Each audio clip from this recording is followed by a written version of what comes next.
Hello guys, welcome back in Goku Manhwa. Let's continue. As a renowned archaeologist, Avil never could have imagined that a band of supposedly extinct serpent folk, long dismissed as myths, would resurface to lay siege to her expedition base in the southern ruins. What was even more unnerving was that even the high priestess of the Sky Temple had aligned with them, transformed into a ruthless herald of destruction. Everything began when Dareth sent an encoded message ordering the retrieval of the sealed artifact beneath the valley.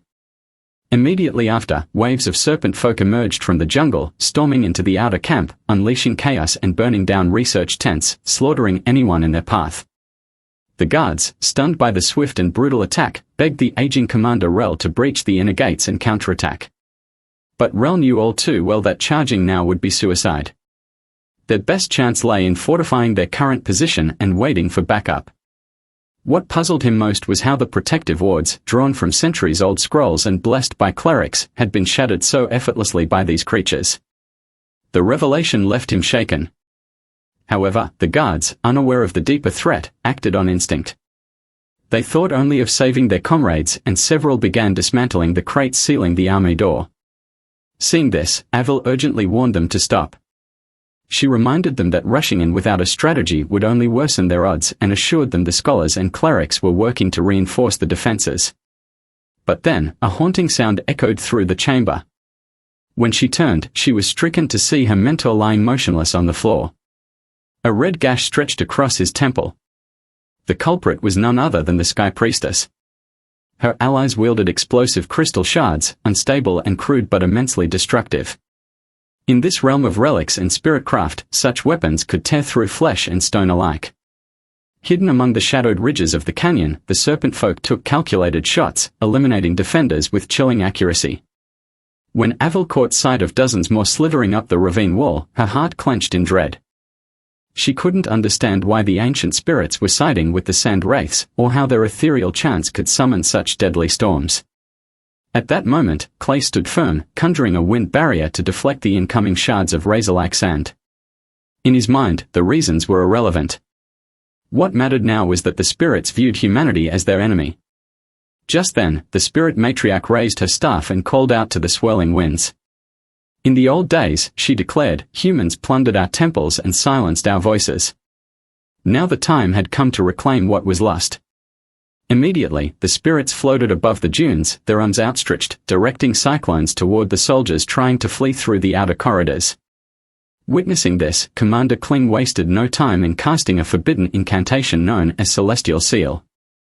In an instant, a radiant golden ring materialized overhead, forming a divine shield between the spirits and the scattering refugees.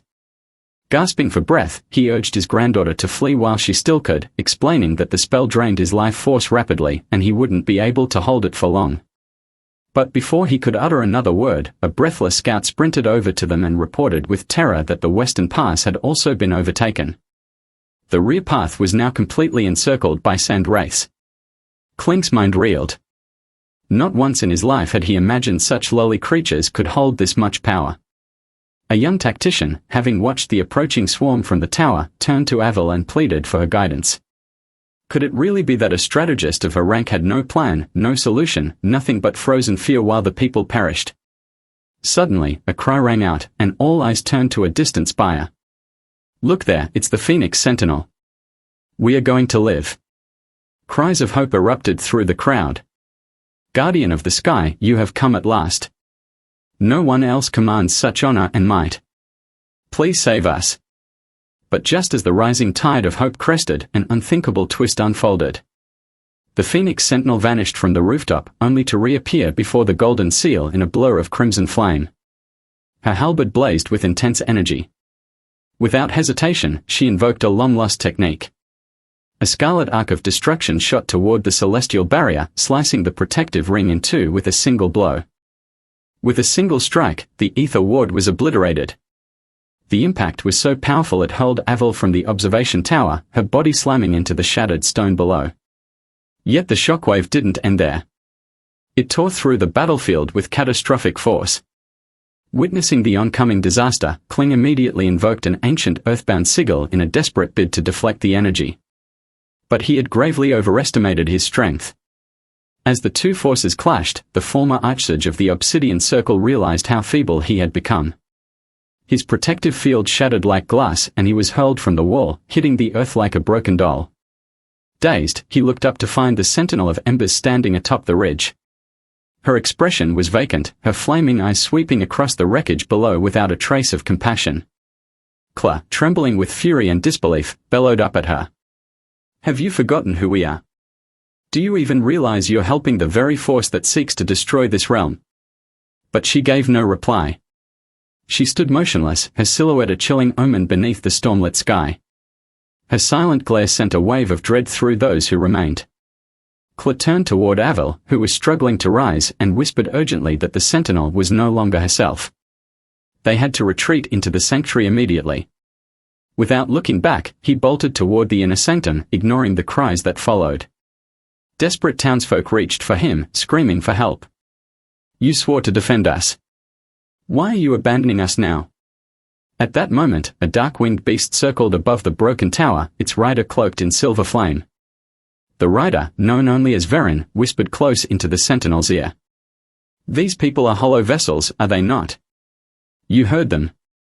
They were ready to burn you alive for their absolution." Verin's words coiled into her mind like smoke, poisonous and persuasive. Her grip on the halberd tightened and something inside her shifted. Her gaze turned even colder, as if the last shred of doubt had faded. The crowd below, unaware of the words whispered above, clung to fading hope. But those attuned to magic could sense it, something ancient had awakened in her soul. And it no longer recognized humanity as anything worth saving. The moment he finished speaking, the Sentinel's form descended from the storm clouds like a comet ablaze. Chaos erupted instantly among the crowd below. People stumbled backward, waving their arms, trying to justify their past actions. "It wasn't us," they cried. "Those tales were lies, spun by the traitor Avil. She's the one who corrupted everything. She may appear wise, but she is darkness incarnate." One after another, their voices grew desperate, weeping and groveling, pleading with the Sentinel to ignore the whispers of the Sand Wraiths. They promised eternal loyalty to her cause. But their words met only the ice of her gaze. With one swift motion, the Sentinel decapitated the nearest speaker, crossing a threshold from which there was no return. Her voice, low and devoid of warmth, declared that she was done with illusions draped in human form. If once these hands wielded power to shield the realm from chaos, then today, they would wield the same force to purge it. Terror surged like lightning through the square. The people turned and stampeded toward the sanctuary gates. But the Sentinel moved with slow certainty, like judgment incarnate walking in human form. The echoes of their pleading ricocheted off the stone walls. "Please," they cried. "Please spare us. Please remember who we are." But after only a handful of heartbeats, the scream ceased. Silence fell across the courtyard. None remained. Blood soaked the stone like ink on parchment. And there, standing amid the ruin, the Sentinel became something else, no longer a protector, no longer a daughter of the flames. She became myth.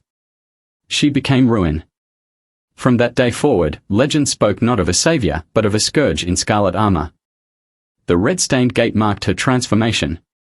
No one dared speak her name in prayer again. They simply whispered warnings to the wind and hoped the fire would pass them by. Somewhere beyond the deadened city, a child scribbled the tale into the last surviving book, tucked it under a floorboard, and waited. Not for rescue, but for understanding. For perhaps, once, she had truly been a guardian. But in the end, even guardians fall.